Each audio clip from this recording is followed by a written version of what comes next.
Mom's sick, so I came instead. A little girl walked into the CEO's office. What the millionaire did next changed their lives forever. Excuse me, sir. I came to work for my mommy today. She's sick and had to go to the hospital. Robert Whitmore looked up from his desk, startled. Mondays usually meant reports, numbers, and back-to-back meetings, not 5-year-olds in janitor uniforms standing in his office. She stood there in the doorway, small and serious, her golden curls glowing beneath the fluorescent lights. The uniform she wore hung off her tiny frame, sleeves rolled, pants tied up with a shoelace. In one hand, she clutched a spray bottle. In the other, a folded rag. My name is Amy, she added proudly. My mommy's name is Pamela. She works here, but she's really sick today, so I came instead. I know what she does, she told me. Robert stared. Was this some kind of joke? But the look in her eyes, sincere and steady, said otherwise. She believed this mission was hers to carry out. He stood slowly, careful not to startle her. Amy, he said gently. How did you get here? She looked down at her scuffed pink sneakers. I took the bus. Mommy showed me the stops. I used quarters from my piggy bank. You took the bus by yourself. She nodded. I remembered the building. It's the tall one with shiny glass and your company's name in big gold letters. One time we passed it, I told Mommy I wanted to be a CEO here one day. She laughed, but I meant it. Robert's expression softened. She continued, her voice calm but earnest. This morning, Mommy couldn't sit up. She was dizzy and said her chest hurt. I gave her water and told the neighbor. Then I remembered. Mommy said if she misses work again, she might lose her job. So I came. I didn't want her to get in trouble. Robert sat down slowly, hands folded. He'd negotiated mergers worth billions without blinking. But now a 5-year-old girl was undoing him with every word. You came here to save your mom's job. Amy nodded. She works really hard. She's the best mommy. He let out a breath, slow and heavy. This child had made it all the way to his office alone. Somehow, she had slipped past security, taken an elevator to the top floor, and walked straight into the heart of his company. Not for mischief, not for fun, but out of love. Fierce, innocent, determined love. The intercom buzzed. Mr. Whitmore, your meeting with finance begins in 5. He pressed the button. Cancel it. A pause. Sir, all of it. This morning's schedule. Clear it. Yes, sir. He turned back to Amy. Are you hungry? She gave a little shrug. Do you have apple juice? I think I do. He walked to the fridge behind his office panel and pulled out a small bottle. She took it with both hands and whispered, "Thank you," before sitting on a bench near the window, her legs swinging. Robert watched her quietly as she sipped her juice and stared out over the city. She looked so small against the vast skyline, and yet she had walked into his world with more purpose and heart than most adults ever did. He didn't know everything about her, not yet. But something in his gut told him this moment wasn't random. It wasn't just surprising. It was the beginning of something, and he needed to be part of it. On the other side, a mother was lying on a hospital bed. Pamela Morgan was only 24, but her eyes held a depth earned from surviving more than most women twice her age. She moved with quiet grace, accustomed to making herself invisible in crowded rooms. Her once envied golden hair was now tied in a hurried bun, and her soft smile often masked exhaustion she carried like a second skin. Not long ago she was a rising star, top of her class in computer science, praised for her logic and creativity. She dreamed of startups and success in Silicon Valley. But all of that vanished the moment she met him. He was older, charming, and full of promises. She was young, hopeful, and unprepared for the heartbreak that followed. By the time she realized his love was empty, she was holding a positive pregnancy test in her shaking hands. When she told him he disappeared, her family, devout and inflexible, responded with cold shame. "You're throwing your life away," her father said. Her mother wept and begged her to end it. But Pamela had already heard the baby's heartbeat. That was enough. They disowned her a week later.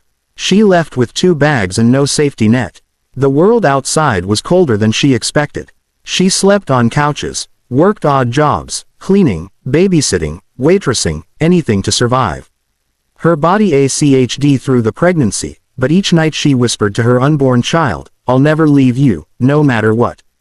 Amy was born in a stormy January night in a crowded hospital with no one there but a nurse who gently placed her daughter in her arms.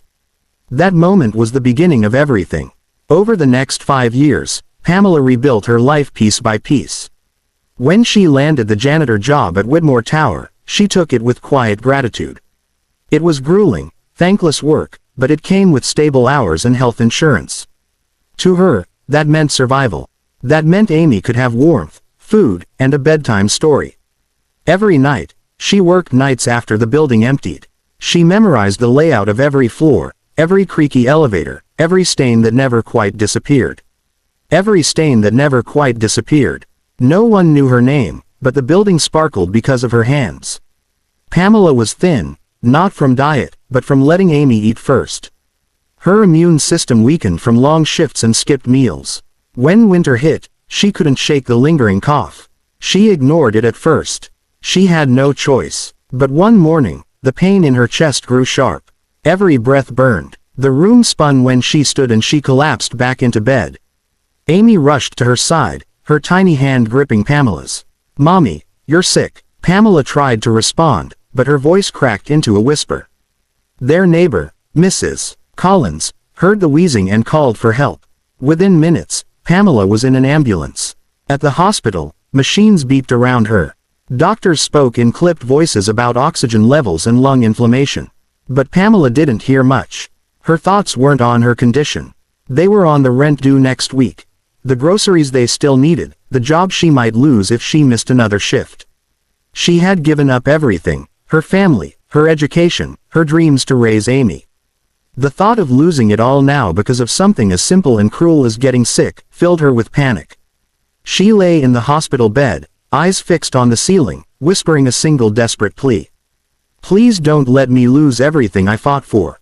What Pamela didn't know, what she couldn't even imagine, was that at that very moment, her daughter had already taken matters into her own hands. Wearing a too large janitor's uniform, clutching a rag and spray bottle, Amy was walking through the glass doors of Widmore Tower, and with her tiny footsteps, destiny had already begun to change. Robert had cancelled an entire morning of meetings, but for once he did not feel the familiar guilt that usually accompanied breaking his schedule.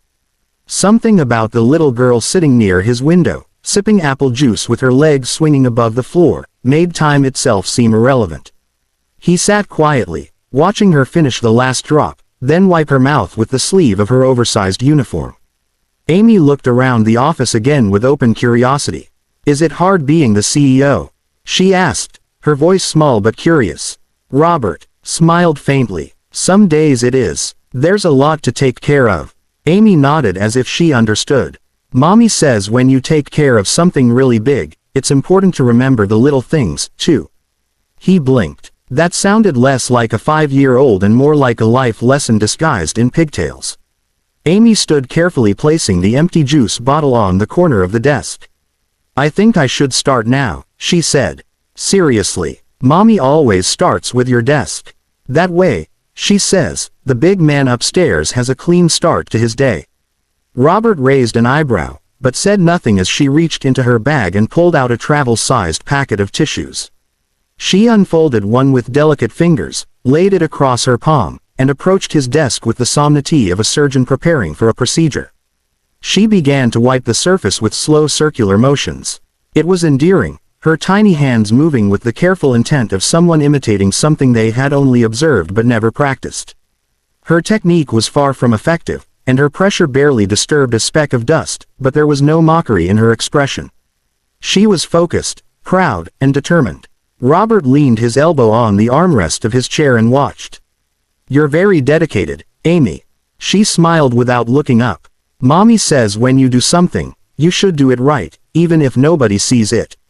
That quiet wisdom spoken so plainly made something shift in him again, something soft that had been buried beneath years of guarded solitude. Then it happened. As Amy reached across the desk to wipe a corner near his laptop, her arm bumped a tall glass of water. It wobbled once, twice, then tipped. The crash was small but sharp. Water spilled across the polished surface, trailing dangerously close to a folder of financial projections. Amy froze, her eyes widened, hands hovering in the air as if afraid to touch anything else. I'm sorry, she gasped, her voice trembling. I didn't mean to. I was just trying to help. Please don't fire Mommy. I was only trying to help.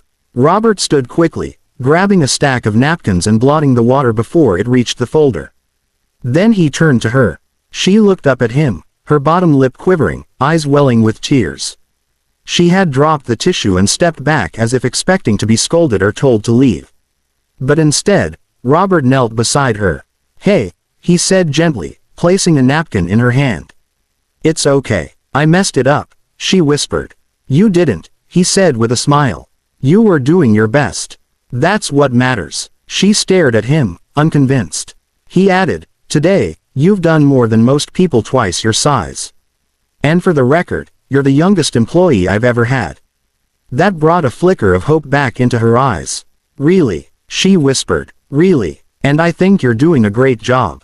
Amy finally let out a breath, the tension in her tiny shoulders melting a little. She nodded solemnly, then carefully wiped a remaining drop of water from the desk. Robert stood and returned to his chair, feeling something he hadn't felt in years. A sense of connection. It was small, yes, but real. This child, with her floppy sleeves and honest eyes, had stepped into his world and reminded him that kindness could still exist in unexpected places. As Amy continued dabbing the desk with newfound confidence, Robert leaned back and watched her. He had spent years building an empire, but in one clumsy moment, with a spilled glass and a child's apology, he'd remembered something far more valuable, humanity, and a spark of something unfamiliar yet comforting stirred quietly in his chest. The morning after Amy appeared in his office, Robert could not concentrate. He sat at his desk, staring at a spreadsheet that had once consumed his every thought, but the numbers blurred now. His mind kept drifting to a little girl in oversized clothes and a voice filled with courage beyond her years. He needed to know more. Not for curiosity, not for protocol. It felt personal. He buzzed his assistant. Find out which hospital Pamela Morgan was taken to yesterday morning and get me her room number. The assistant hesitated. Sir, do you want to send flowers? No, Robert said quietly. I want to visit her. By mid-afternoon, he stood outside a modest hospital room on the 5th floor of St. Mary's Medical Center. Through the narrow window, he saw her, pale and still, but not fragile.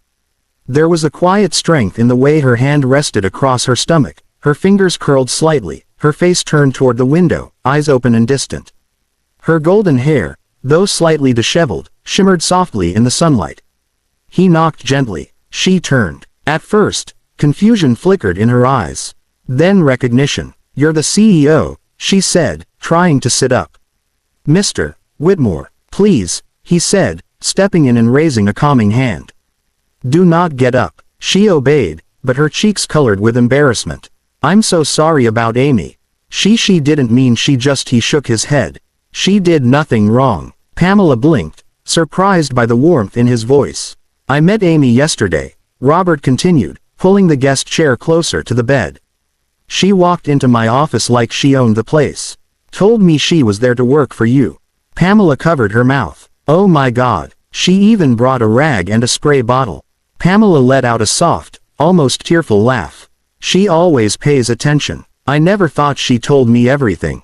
He said that you were sick, that you might lose your job.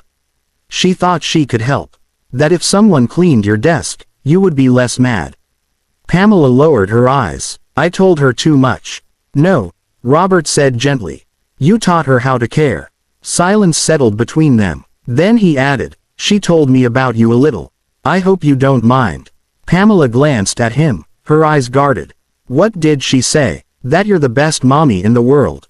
Her breath caught. Robert leaned forward, elbows on his knees. I wanted to hear your side, too. Pamela hesitated, then nodded slowly. Her voice was soft but steady. She told him everything. How she had been a student in computer science. How she fell in love with someone who left her the moment she got pregnant. How her family disowned her when she refused to terminate. How she wandered from place to place, working wherever she could, always carrying Amy on one hip and hope on the other. I thought if I could just find one steady job, we'd be okay. She said the position at Whitmore Tower was the first time I could breathe. I never thought about who owned the building. I just knew I had to keep it. And you did, Robert said quietly. She looked up, her eyes searching his face. He wasn't what she had expected. Not cold, not distant. There was something in his eyes. Softness perhaps, or maybe just genuine curiosity. No one had looked at her like that in a long time, not since before life had taken everything from her. You must think I'm reckless, she murmured, letting my daughter go out alone like that. No, he said, I think you've done more with less than most people ever have too. She blinked again. Her eyes shimmered, glassy with unspoken emotion. Then, quietly, Robert said the words that would stay with her for years. You're the strongest person I've ever met. That broke something in her. Tears welled up and slipped down her cheeks before she could stop them. Pamela turned her face slightly, trying to hide them, but her shoulders trembled. Robert sat silently, not looking away. There was nothing to fix, nothing to rescue.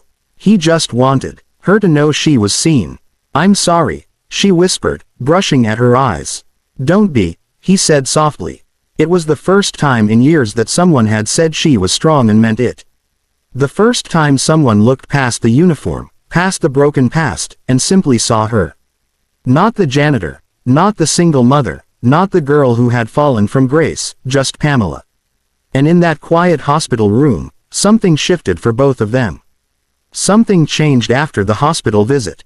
Robert told himself it was just residual concern, professional decency. But the truth lingered with him long after he left Pamela's room. He began walking through parts of the building he had never paid attention to before. Maintenance corridors, janitor closets, quiet stairwells, spaces he had once passed without thought suddenly held a quiet importance. Pamela had returned to work 2 weeks after her hospitalization. Thinner than before, but steady, she moved with quiet resolve, head down, always efficient. And Robert, the man whose days were mapped to the minute, started making unscheduled detours. He would check on renovations near the lower floors, linger near restrooms under the pretense of reviewing building cleanliness standards. Any excuse to walk by to catch a glimpse of her. It was always brief. She would be kneeling beside a sink, wiping mirrors, or pushing a mop along the hallway tile. Her golden hair would be tied back, a few strands slipping loose around her cheeks. And even in her exhaustion, even in the silence, there was something about her that stilled him. One morning, as he rounded the landing between the 19th and 20th floors, he saw her carrying a slashing bucket up the stairs, the handle cut into her fingers, her steps slow and careful. Without a word, he stepped forward and took it from her hands. Pamela startled, straightened and looked up into his eyes. Mr. Whitmore, let me, he said, already carrying it up. She hesitated, unsure whether to protest or thank him, but he was already at the top, setting it gently down. I was just on my way to check the HVAC reports, he offered, clearly lying. She smiled. Of course you were. Their eyes met and something passed between them. Something quiet but unmistakable. Then Pamela turned quickly, brushing a strand of hair from her cheek and disappeared into the stairwell. The next afternoon, when she returned to the janitor's closet on the 15th floor, she found a clean white towel folded neatly on her cart. On top of it was a yellow sticky note in handwriting she recognized. Don't forget to wipe your brow. Some of us notice the effort. She stood still, the towel pressed lightly to her chest. She had never received a love note before. Not really. Certainly not one like this. Simple, kind, worded like care instead of charm. She tucked the note into the front pocket of her uniform and didn't tell anyone. Their encounters remained brief, often wordless, a glance across the hallway, a nod in passing. But each moment hung heavier than it should have. One night, as the building emptied and Pamela cleaned to the marble floor of the executive hallway, Robert stepped out of his office, pausing at the doorway. She looked up, their eyes locked. Neither moved. Seconds passed. Then something flickered. Awareness, warmth, maybe even longing. But they both pulled back as if the weight of the gaze startled them. Pamela dropped her eyes, mumbling a quick, "Good evening, sir," and turned away. Robert watched her walk toward the storage closet, her frame small but sure, then turned slowly and went back inside. Behind the closed door, Pamela leaned against the shelves, her hand pressed to her chest. Her heart raced. She bit her lip to keep from smiling too wide, but it was no use. She wiped her face with the Towel he had left her days ago, whispering to herself, "Get a grip, Pam." But the smile stayed. Across the hall, Robert stood behind the glass wall of his office, watching her shadow disappear down the corridor. His fingers rested on the edge of the doorframe, his jaw tight. She's kind, strong, real. He had spent his whole life in rooms filled with polished surfaces and hollow conversations. People drawn to his title, not his truth. But Pamela, she was different. No performance, no pretense, just courage, resilience, warmth. And without realizing it, Robert whispered aloud what had already settled quietly in his chest. "I think I'm falling for her." Just when things had begun to settle into something tender and unspoken, the past came knocking.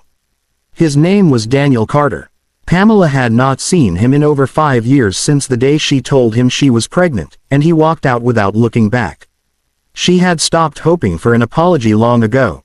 But nothing could have prepared her for the moment she saw him standing outside the Whitmore Tower lobby, leaning casually against the marble reception desk like he belonged there. "I heard you work here," he said with that same crooked smirk that used to charm her when she was too young to know better. "And I heard the CEO's got quite the soft spot for his janitor."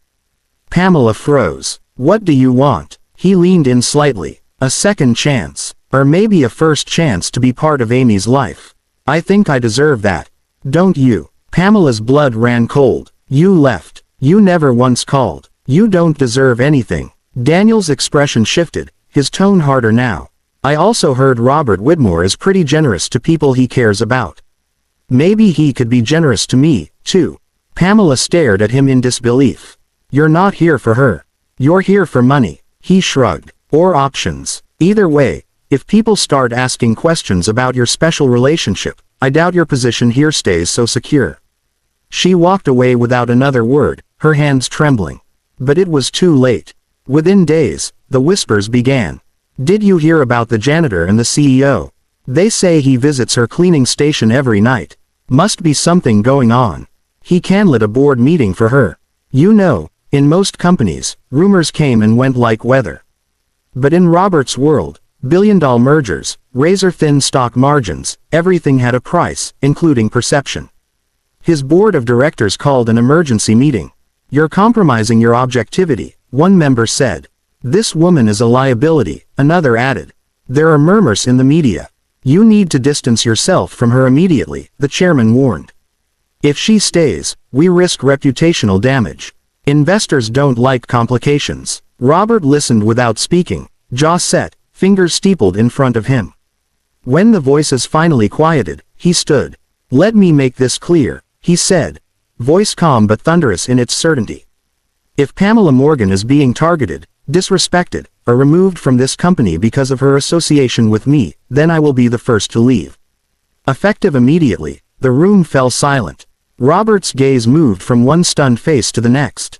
"She is not a liability. She is a human being, a mother, one of the hardest working employees we have. And more importantly, she is the woman I love." Gasps rippled across the boardroom. "I will not tolerate cruelty disguised as corporate policy," he added. "And if that means this company loses a little comfort in the process, then so be it." For a long moment, no one spoke. Then one by one, heads began to lower. No one challenged him. Word of the meeting spread quickly. But Pamela, heart pounding, she was already packing her things in the janitor's closet when Robert found her. "I don't want to be the reason you lose everything," she whispered, blinking back tears. "This job, this company, you've worked so hard." He stepped forward and took her hands. "You are not the reason," he said gently. "You are the anchor. The first thing in a long time that's made me feel like a person instead of just a position." She shook her head, tears slipping down her cheeks. "You stood up for me," she said softly. He smiled. "You stood up for Amy, for everything. You didn't think anyone noticed, but I did. And now so does everyone else." And for the first time she believed him fully, completely. Because in the room where power ruled and titles commanded respect, Robert Whitmore had declared his heart, and hers was finally safe in it. The storm had passed, but Robert knew the damage Daniel could still cause if left unchecked. Quietly, he hired one of the best family law attorneys in the state, a woman with a reputation for protecting single mothers and demolishing manipulative men in court. Together, they built Pamela's case: years of solo parenting, financial independence, consistent work history, school records, medical receipts, proof of a mother who had not only raised her child, but done so with dignity in the face of abandonment. Daniel showed up to one preliminary hearing, smug and unbothered. But when he saw the legal team waiting across from him and Robert Whitmore seated in the back of the courtroom, his gaze unflinching, that smirk slowly disappeared. 3 days later, Daniel officially withdrew his petition for custody. He never contacted Pamela again. The legal battle behind them. Robert turned his attention to something even more meaningful, giving Pamela a future that matched her potential. She had once mentioned her love for software, her dreams of finishing school, of building something that mattered. So, he created a new position at Whitmore Enterprises, technical advisor for internal digital transformation, and offered it to her. At first, Pamela hesitated. "I haven't touched code in years. I don't even know where to begin." Robert smiled. "Begin right here with us. We need someone who understands the human side of tech. Someone who knows what it means to build things from the ground up." He set up mentoring sessions with the IT team, bought her a new laptop, gave her access to online courses and whatever resources she needed. And when she showed up for her first day in the new role, dressed in a simple navy blouse and fitted slacks, hair down and eyes steady, every person in that room took notice. Pamela was different from the programmers who had coasted through degrees. She asked questions no one else thought to ask. She cared about how the systems impacted the night staff, the overlooked departments, the janitors who had once been her peers. Within a month, she had helped design a user-friendly interface that simplified the company's maintenance reporting software, cutting response times in half. People began to stop her in the hallway, not to ask for cleaning supplies, but for her opinion, and through it all, Amy bloomed. She came to the office every afternoon after preschool, skipping through the marble lobby like she owned it. She would wave to security guards, deliver crayon drawings to Robert's office, and ride on his shoulders during lunch breaks. "This place smells like mommy and smiles now," she said one day, twirling in the elevator. "Does she smell like mommy and smiles now?" she said one day, twirling in the elevator. To Robert, nothing had ever sounded more right. At first they were careful, quiet, a shared dinner here, a weekend walk there. But over time, the boundaries blurred in the most natural way. Pamela would stay late working on a new prototype, and Robert would bring her coffee just the way she liked it. Amy started calling him Mr. Robert at first, then just Robert, and finally, without thinking, Dad. The night she said it, Pamela turned sharply, but Robert's eyes were already filled with tears. He didn't correct her, he just whispered, "I'd be honored." They were not flashy, not rushed. There was no grand declaration or staged romance, but slowly, beautifully, they became a family.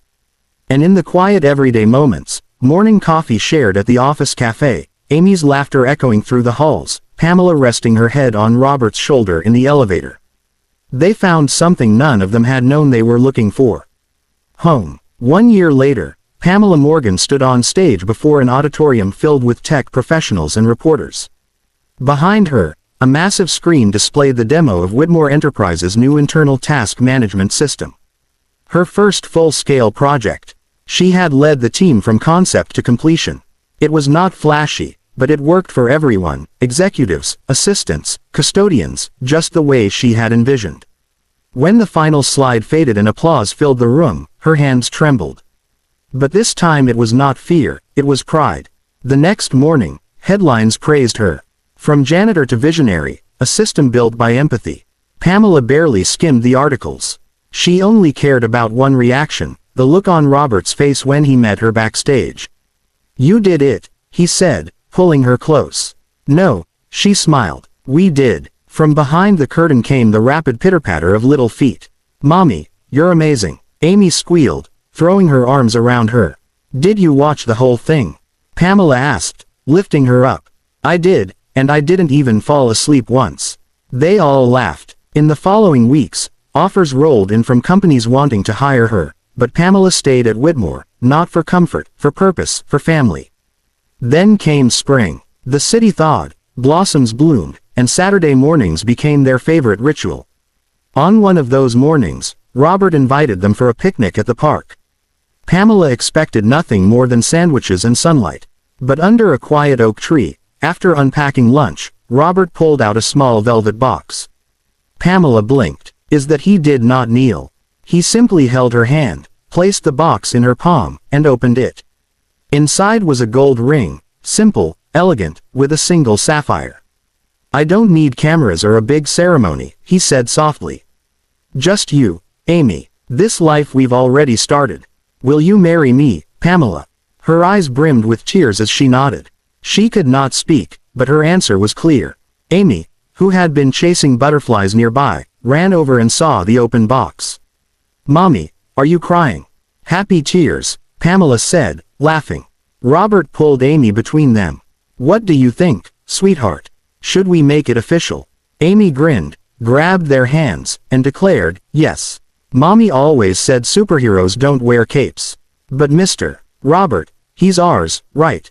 Pamela looked at him. He always has been. Robert smiled through tears of his own. I love you both more than anything I've built or owned or dreamed of. Amy squeezed their hands. Then can we go home now together? That evening, Robert stood on the balcony of their apartment, watching the city glow. Inside, Pamela helped Amy with a puzzle, their laughter rising like music. He breathed in slowly, a quiet peace settling over him. And in voice-over, his reflection came. A little girl with golden curls and a janitor's uniform walked into my office one morning and brought with her the family I never knew I needed. They didn't need rescuing. I did. And in choosing love over power, presence over pride, I finally found what I'd been searching for all along. As the screen faded to black, the last image appeared. Pamela, Robert, and Amy, arms wrapped around each other, smiling in the golden light of a spring afternoon. A family built not by circumstance, but by courage, grace, and the quiet power of love. If this story touched your heart the way it touched ours, we invite you to become part of our growing community. At Soulring Stories, we share real emotional and inspiring tales that remind us of the quiet miracles in everyday life. Stories of resilience, love, and the unbreakable human spirit. Don't forget to like, subscribe, and hit the notification bell so you never miss a story that might just change the way you see the world. Because sometimes all it takes is one story to stir the soul. Thank you for watching. Music.